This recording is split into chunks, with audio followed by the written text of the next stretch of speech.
Looking for a lift? Experience a seed from the sower with Michael Guido of Metter, Georgia. A man got into a carriage and said, "To the river." "Why?" asked the driver. "To drown myself," he said. "God hates me." A sudden fog enveloped the area, and the driver lost his way. Several hours later, he saw that his passenger had fallen asleep. Taking him to his home, he said, "Here we are, sir." "God be praised for having spared me," he answered. And that night he wrote the song, "God moves in a mysterious way, his wonders to perform. He plants his footsteps in the sea and rides upon the storm." For your free copy of Dr. Guido's daily devotional, Seeds from the Sower, write The Sower, Metter, Georgia, 30439. Visit us on the web at thesower.com.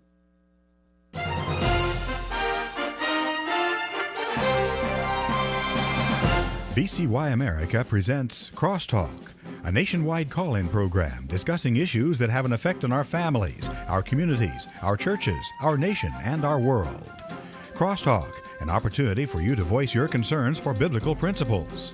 And now live by satellite and around the world on the internet at VCYAmerica.org. Here is today's Crosstalk. And good afternoon. Welcome to Crosstalk here on VCY America. Friends, we're going to have a very impactful half hour here today, a half-hour speech in the midst of our program that was delivered at the United Nations by the son of Hamas. Gave it here just a couple of weeks ago. I'll have more information on that in just a moment, but you'll want to pay attention to listen to what he had to say. It's a warning. Well, also, before I left the office at the end of last week, received some information from Chris Katolka at the Friends of Israel Gospel Ministry, and in light of the recent violence that's taken place against Israel, and also the increasing anti-Semitism that's occurring across the United States and growing, Friends of Israel Gospel Ministry is really calling on Christians nationwide to show their support for Israel and the Jewish people. And here's what they're requesting. They're requesting that Christians light a candle in their window at sundown on the first night of Hanukkah, which is this week, December the 7th. Again, they're asking for Christians across this land to light a candle in their window at sundown on the first night of Hanukkah, December 7th. That's sundown. Thursday is the 7th. And to keep a candle lit through sundown on December the 15th in honor to show honor to the Jewish community, to stand in solidarity with Israel during this time of crisis. And they indicate that a lit candle in every Christian home across America, December 7th through the 14th, will send an unmistakable message of hope and support to Israel during these difficult days. In just a moment, I'm going to provide you a website that they encourage you to download a sign, print it off, and affix it to your window right alongside near the candle. And they have some signs that has a Star of David. You can put it on a 8.5 by 11 sheet of paper if it's in your printer and download it. But it's simply, they have two different ones that you can choose from. We Support Israel, that's right in the Star of David, or Shining This Light for Israel. And if you go to their site, which is foi.org/shine. That's FOI, stands for Friends of Israel, foi.org/shine. You'd be able to download this little poster here as well. Again, it's a Star of David, and one of two sayings is "We Support Israel" or "Shining This Light for Israel." And let me give you that site one more time: foi.org/shine, okay? And just wanted to pass that information on to you here as Hanukkah gets underway this very week. We'll have more on that. Matter of fact, this week we've got a couple programs coming up dealing with Israel. Pastor Jim Schneider from the program In Grace, Quentin Road Baptist Church, just returned from Israel. He did a ride-along on an ambulance and went to see where some of this trauma has been unfolding. He is going to be here Wednesday with the live report. And then also Thursday, Dr. Richard Schmidt's going to be joining us again with an update on Israel, current events, the war that's taking place, the threat against Israel, what Israel is doing, and also the prophetic implications of all of this as well. So don't miss each and every day this week here on Crosstalk, and trust these will be a help and a blessing to you. Well, friends, looking at CBNnews.com, it was 2 weeks ago today that Mossab Hassan Youssef, who is the son of the co-founder of Hamas, that would be Sheikh Hassan Youssef, Mossab defected from this terrorist group in the late 1990s and began secretly working with Israel's security services to expose and to prevent several Hamas terrorist attacks. He's now 45 years old and is endeavoring to expose the true face of Hamas's genocidal death cult. And friends, right now we're starting to see people forgetting what happened on October 7th, forgetting what the atrocities that took place, the barbaric murdering of Israelites, of Jewish people, as Hamas's charter has vowed to eradicate Israel, to remove Israel from the face of the earth. Well, Mossab, he is the son of the co-founder of Hamas and defected from them, then began secretly working with Israel's security services, now is exposing them. He said this, I see lots of division and confusion, lots of hatred, lots of misinformation, and everybody speaks on behalf of the children and on behalf of the innocent, but I am not sure about their real intention. But today, he said, I can speak on the authority of a Palestinian child, someone who grew up in that culture. And so, friends, we're going to carve out the time on Crosstalk for you today to hear this message that he delivered at the United Nations. Delivered it 2 weeks ago today as he gave this warning in regard to Hamas. We're going to begin this speech here. It's going to continue into our next segment and a little bit into the segment thereafter, but it's important that you hear his message. And I would encourage you to put away distractions so you can hear him in context of the message he had, a warning before the United Nations. Hi, everyone. Good afternoon. Ambassador, thank you for having me and giving me this important podium. Such a difficult situation. I see lots of division and confusion, lots of hatred, lots of misinformation. And everybody speaks on behalf of the children and on behalf of the innocent. But I am not sure about their real intention. But today I can speak on the authority of a Palestinian child, someone who grew up in that culture. Hamas' first crime against children in the Palestinian societies is not arming them or encouraging them to carry suicide bombing attacks. It's the religious, ideological indoctrination that I had to go through with one intention in mind: to annihilate the state of Israel. This is Hamas' primary goal. In this truth, there is no confusion. I speak as first-hand witness on Hamas and their intention. My father is one of the founders of Hamas movement. I was there when Hamas was born. I was before Hamas was born. And as I said before, I will be there after Hamas is dead.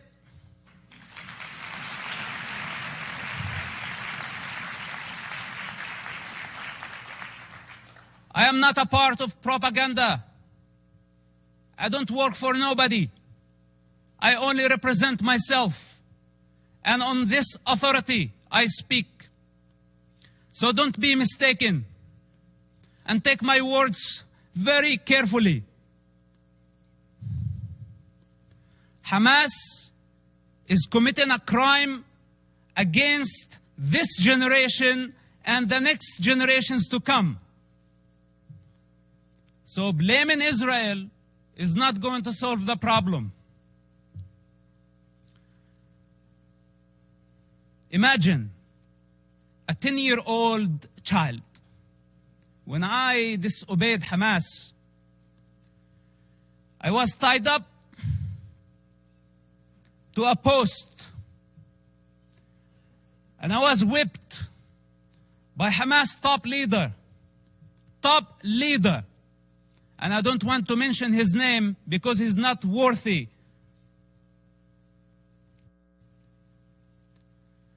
With the electric cable, every lash, I lost my breath until I lost my consciousness. My father was in prison at that time, and this leader thought that he was my mentor. This is Hamas discipline. This is how they wanted me to be, to become a violent savage like them. And the very basic intelligence of a child, when I felt that was not natural, it wasn't, but I had still to go to the mosque to please my mother and please my father and obey this type of monsters. I hate to talk about my personal struggle, and I hate to be in a position to be at defense. He also don't like to be at defense, because this is what Hamas did to Israel on October 7th. They put all of us at defense. But this doesn't mean that we are not going to win the war. Growing up in that society, majority of the Palestinians blamed Israel. And as a child, I took it as a Quran. I took it as a holy scripture that Israel was our problem. But then as I grew up, I start identifying the enemy within. The religious authorities, the corrupt leaderships, who basically did not care about children. They did not care about Palestinians. They still don't care about nobody but themselves. And the world has been empowering them against the prey, against the victims. This has to come to an end. Let's put my childhood on the side, because maybe a child does not see things for what they are. Maybe I was very bad. I misbehaved myself as a child to deserve to be beaten up again and again and again by Hamas leaders. And some people say, is it a personal problem? Well, it is a personal problem. Do you have any problem with me having Hamas problem as a personal problem? It is a personal problem. And I swear I will not die before I see Hamas dead.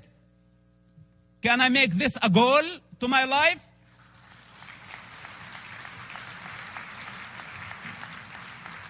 You know, unlike many of the leaders who sit here and give Hamas legitimacy by not condemning them, if the entire world stand there and say otherwise, the child witness within will always be there.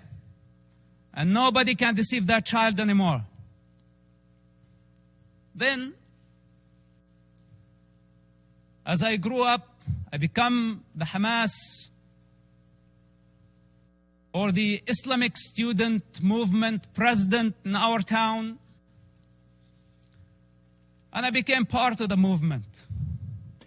We're going to pause right here, and we're going to continue this right after the break. We're listening to an address given 2 weeks ago by the son of Hamas. This is Mossab Hassan Youssef, and I gave this address before the United Nations. We'll be back in 1 minute. You're listening to Crosstalk on the VCY America Network.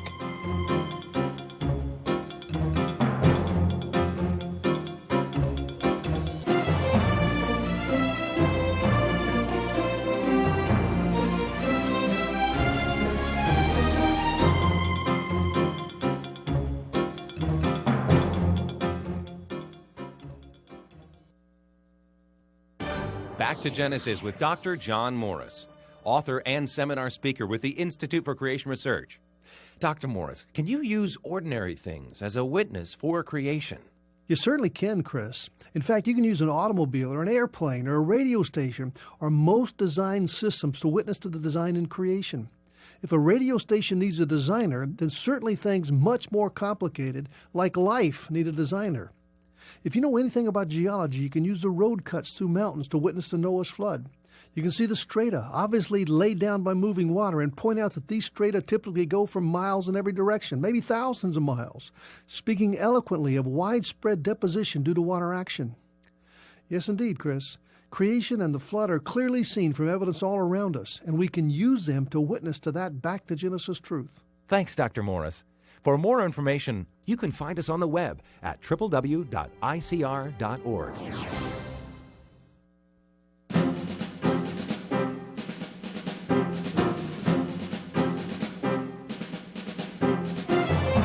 You're listening to Crosstalk on VCY America. 2 weeks ago today, Mossab Hassan Youssef spoke before the United Nations. He's not just anybody, friends. He is the son of the co-founder of Hamas and comes with a warning. I mean, he knows what it was to have been beaten as a child. And you heard that in the first segment there, but we're going to continue right with his address as he continued that. It's just out of the love for my father and our family. I had no other choice, which somehow led me to imprisonment at the age of 18, just a few weeks after my 18th birthday. May 28, 1996. My problem was not Israel who arrested me during that experience. It was Hamas again, but this time with a lot more brutality, a lot more pain than the pain I experienced on a personal level. In prison, Hamas tortured and killed hundreds of Palestinian prisoners, Hamas members, because Hamas had suspicion that they were collaborating with the State of Israel. I spent 16 months in that first arrest among Hamas leaders. What was called Al-Majd, Hamas security wing, for those who don't know, this division of Hamas. This security wing, they brutally tortured people, putting needles under their fingernails, burning plastic on their bodies, putting off cigarettes in their skin. Screams of hundreds of prisoners over that period of time. How could I forget?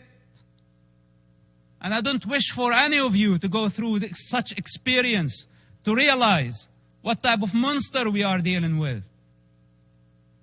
It's unfortunate that my father helped establish such an organization.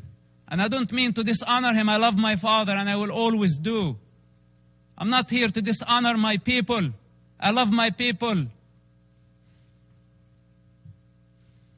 But I cannot believe how far Hamas was able to travel in this madness. And we could not stop them. After I was released from prison, I made very hard choices. And I don't have the time to go through all my motives. But yes, I had many motives. Many motives to fight against Hamas, and I still do. And nobody can get in my way. Not even the United Nations.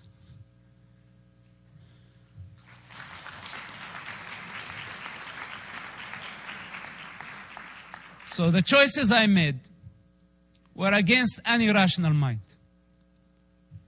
I ended up working together with the Israeli intelligence for 10 years. We had a common goal. That goal was to stop suicide bombing attacks. Hamas, for those who don't know or those who have short memory, carried many suicide bombing attacks during the 90s and the early 2000s. Dozens of suicide bombing attacks where a suicide bomber took an explosive built went to inside a bus and blew himself up, killing all type of people. Not only Israelis. Americans were killed. Europeans were killed. Other nationalities, including Israeli Arabs, including Muslims. Hamas did not differentiate. Take Hotel Park, for example. On a holiday, on the most sacred Jewish holiday, a suicide bomber go into the dinner, blow himself up, kill more than 30 people. Some Holocaust survivors died in that attack. Dolphinarium, some teenagers having fun at the beach. Hamas suicide bomber killed about 18 and wounded dozens. Look up, see how many buses. It did not stop there. Hamas attacked the Hebrew University. 6 Americans were killed in that attack. They targeted synagogues. They targeted everywhere. Knowing the Israeli retaliation, they invite violence. They love violence. Hamas, without chaos, cannot survive. It's their climate. This is where they thrive. When the peace process came, if you follow the history of Hamas and their development or their evolution, whatever you want to call it, Hamas, what sabotaged the peace process through suicide bombing attacks. And they don't have a vision. That's the problem. Because nobody can satisfy their ambition when they are waging a holy war. We're not talking about IRA. We're not talking about other political terrorist organizations that we can pressure them, bend them, bring them to the negotiating table. We are talking about a religious group that does not believe in political borders, that wants to annihilate an entire race in order to build an Islamic state. I don't know what else can be said about this group. And I don't know why it's not obvious to everybody that the United Nations fail to condemn them. Bunch of rapists. This is what they are. Lower than animal consciousness. So, I don't speak only on the authority of that child and someone who grew up in the Palestinian territory. I also speak on the authority of someone who has 10 years of experience in a counterterrorism of the Israeli intelligence. It took us 8 years to capture someone's by name Ibrahim Hamid. This mass murderer. 8 years he hid in a small town of Ramallah, less than 20,000 people. It took us 8 years to capture him. While he was sending suicide bombers every other day, it was a big nightmare to capture him. And you know now what they are doing? Why the hostage situation that we have in Gaza? They want him. He's on the top of the list to be released. Ibrahim Hamid, remember his name? Look him up. They want mass murderers to go back to the street.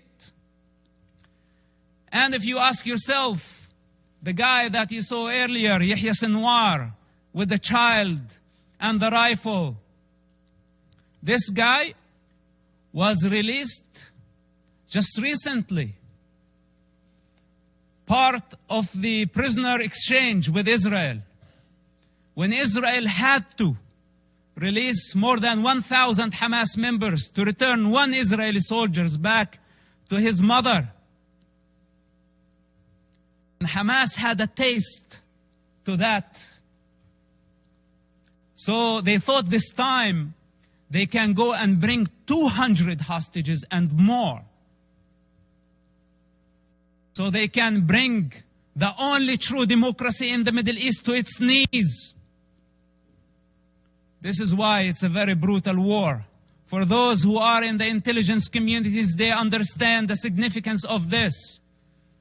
And they know that that Israel cannot release more Hamas terrorists. Because this guy, you saw, Yahya Sinwar, he is the mastermind behind the attacks on October 7th. And how can Israel afford, or how can any of you validate or prove the release of mass murderers back to the street so they can carry a lot more terrorist attacks and hijack an entire society, use hundreds of thousands of people as human shields? Is this our way of solving the problem? We need the correct vision. First of all, we need to identify the origins of suffering, where it's coming from, where does it originate from. We need to identify the disease. Then we can provide the cure. Up to this point, we haven't identified the disease. And for those who know the problem, they don't have the courage to stand and say, we have a problem with Hamas. But most of us have our own calculations. From Russia to China to the rest of the superpowers, given Hamas cover. Hamas gave the attacks on October 7th as a birthday gift to Putin. For those who did not make the connection. And I don't want to go farther. Now nobody's talking about Ukraine, using Hamas as the wild card in the Middle East, igniting a religious war to just divert your attention somewhere else. All those criminals, whether they were high profile or low profile, they are all savages. They are all enemies of children and enemies of humanity. The United Nations and the rest of the international community have empowered con men who used what's so-called Palestinian cause to become richer. They were seeking power and wealth. They did not care about the Palestinian people.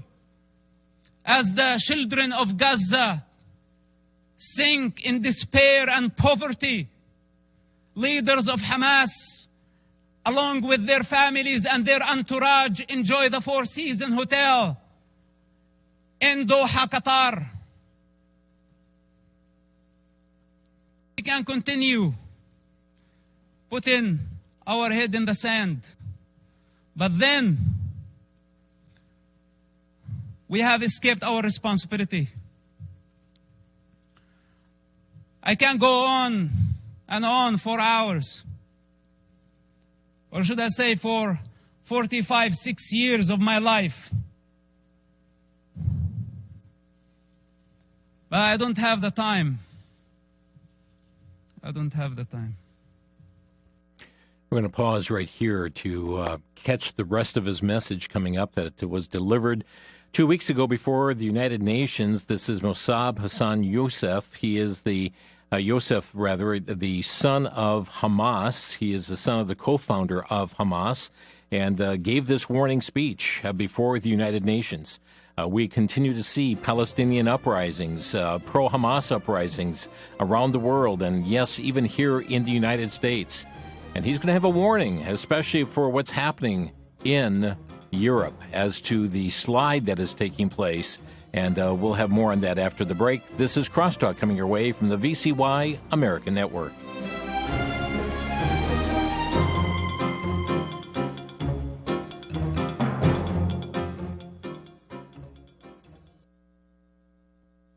High in the Swiss Alps, Lucian, a lonely, frightened 13-year-old, is overtaken by catastrophic events as he causes little Danny to fall off of a cliff. Lucian finds himself an outcast with his family, his school friends, and especially the very hostile Annette, the sister of Danny. Danny, I've told you not to talk to Lucien. He'll only hurt you again. Bitterness and anger set in. As Lucian finds solitude in the nearby woods, he comes across a woodcarver who helps him find the peace he was looking for that not only changes his life, but that of others as well. You may be able to run away from the village, but you can't run away from yourself. Treasures of the Snow quickly captures the heart. It's a story of friendship, forgiveness, and redemption. Treasures of the Snow is available on DVD for a donation of $16 or more by calling VCY America at 1-800-729-9829. That's 1-800-729-9829.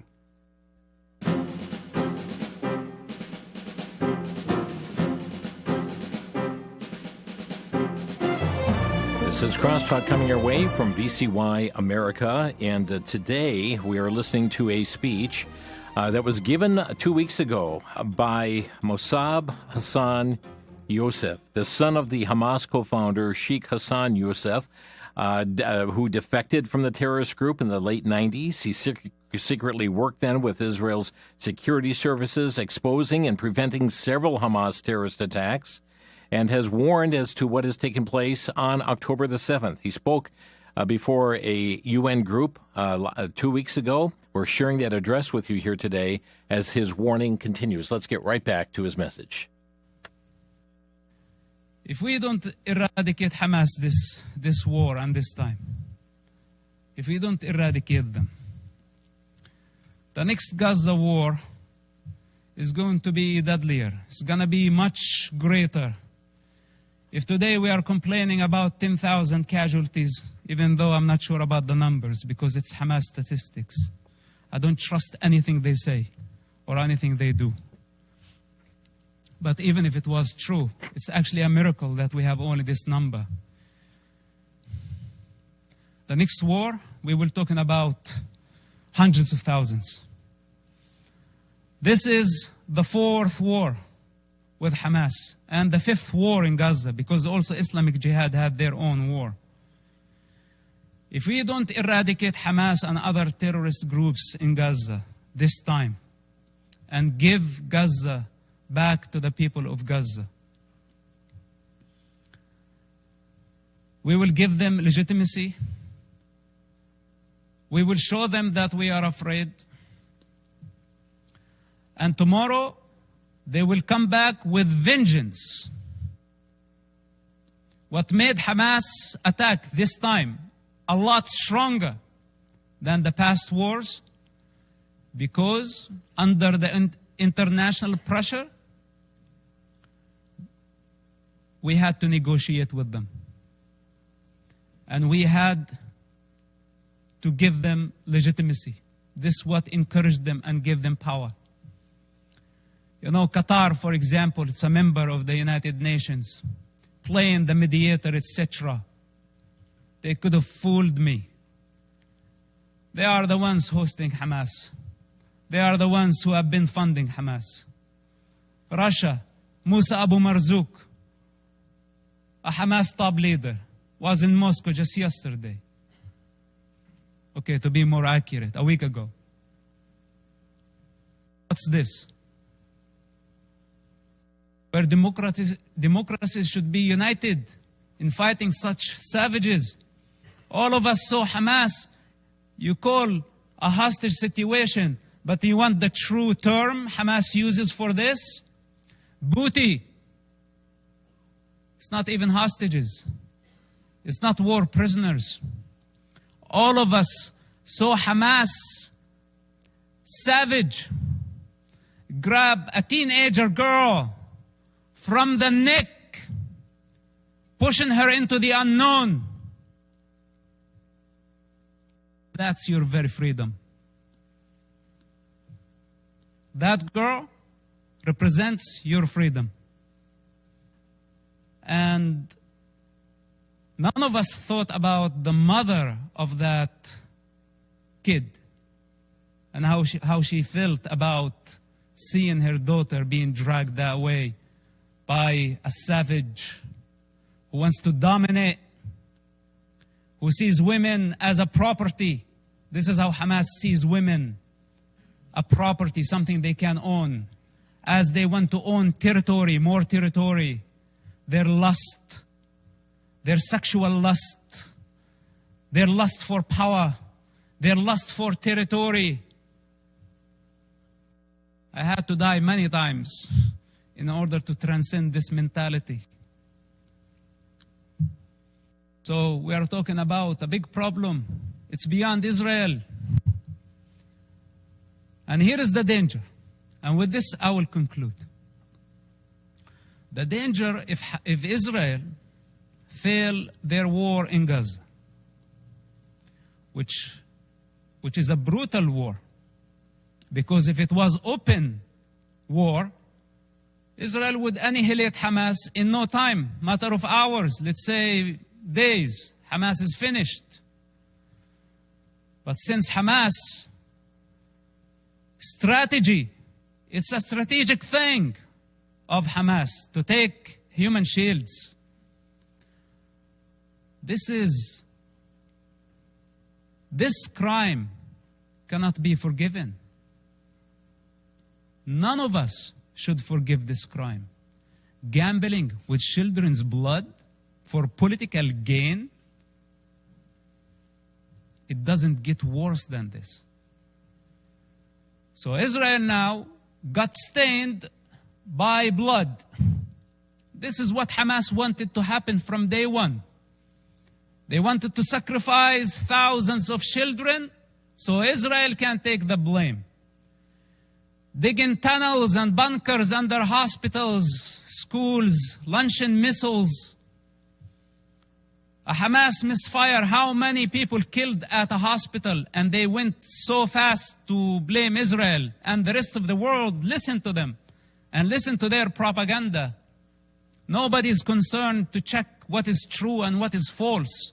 Whatever that serve our political and short-term interest, we go for it.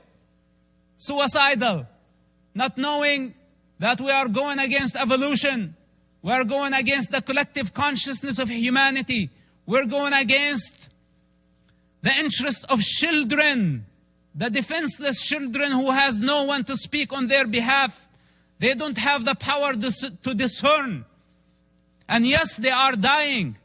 But who's causing all this death? Blame is the cheap way. It's the way of the coward. Those who have the courage, take responsibility. They don't blame. If Hamas is not defeated, if Hamas is not eradicated in Gaza, we will set the model. We will give the freedom to so many radical groups around the world, especially in Europe. Because many of ISIS have fled to Europe under civilian cover. They are sleeping cells in Europe. And there is a migrant problem in Europe. And there is an Islamic problem in Europe. And this is just a warning. If you really care for the global security, and I speak as a person who was part of the counterterrorism effort against radical Islamists, if Hamas is not defeated in Gaza, it will inspire many groups around the globe. They will see that few thousands of savages can blackmail the international community, the superpowers, and bring democracies to their knees.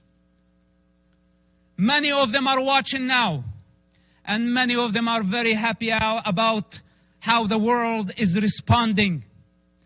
And many of them are satisfied to see the state of confusion and fear and anxiety. This is the time to get united. Because if Israel fails in Gaza, all of us, we will be next. Thank you for listening, and thank you for giving me the opportunity. May God bless all of us and protect our children, not only the Palestinian children, but also the Israeli children. Bring the hostages back to their families. And may God bring peace to this divided world. Thank you very much for listening.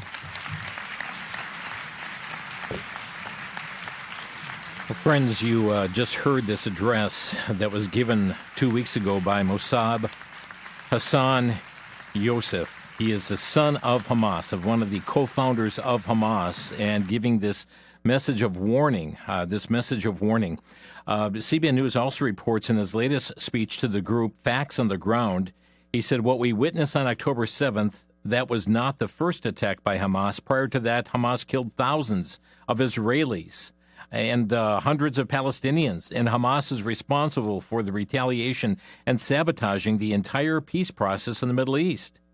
He said many call them terrorists, but as a person who witnessed their birth, their development, and their atrocities committed by them, I tell you something that they are beyond a terrorist organization. They pose as a national resistance movement with the intention to liberate what's so-called Palestine. And I think this is Hamas's first light, because they are not a resistance movement.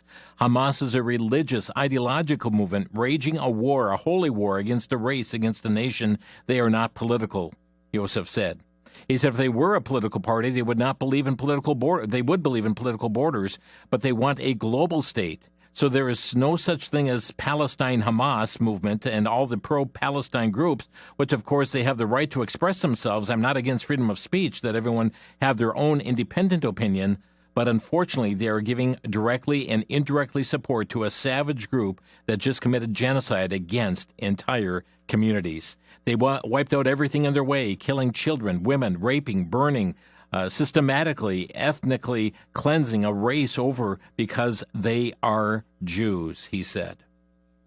He also said October 7th, things were completely different. What they did was, or could be, the worst crime in our modern day. He warned about what was going to be happening, also gave a warning to Europe.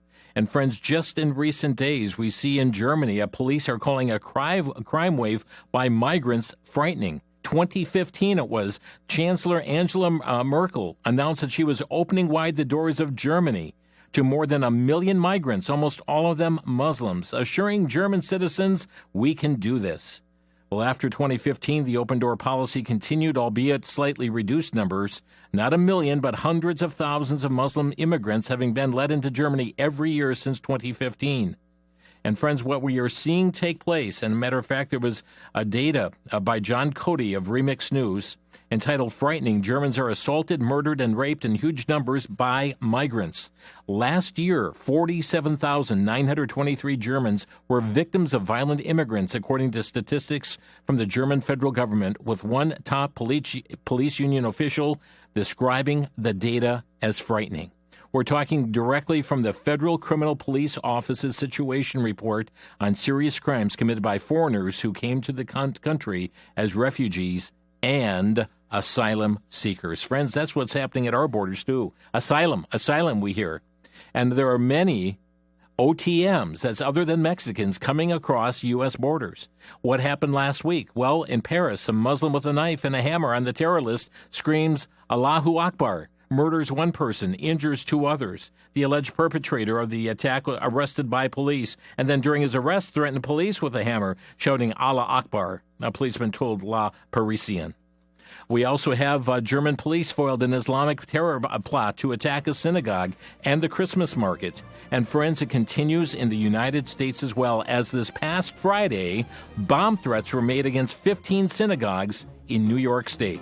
More on that right after the break. Let's open our phone lines. Your comments today are number 800-733-9829. Our number 800-733-9829. Back in 1 minute. You're listening to Crosstalk.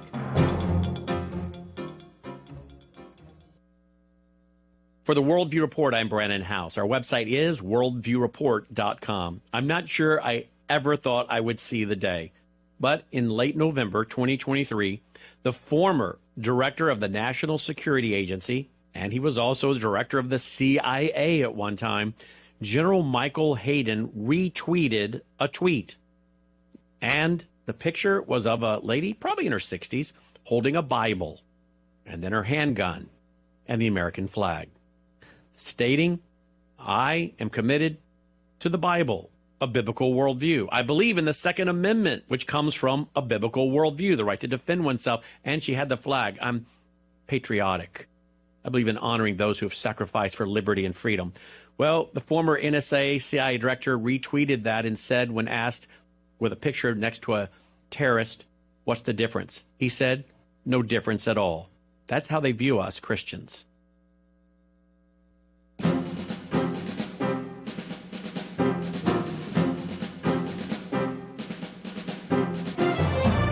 Taking your comments today on the speech you just heard by Mossab Hassan Youssef, the son of Hamas, as he gave this address at the United Nations. We're sharing it with you today on the broadcast. Our number is 800-733-9829. We mentioned the matters going on in Germany, the matters going on in Paris, France. You perhaps have heard some of these items on the news, others have not.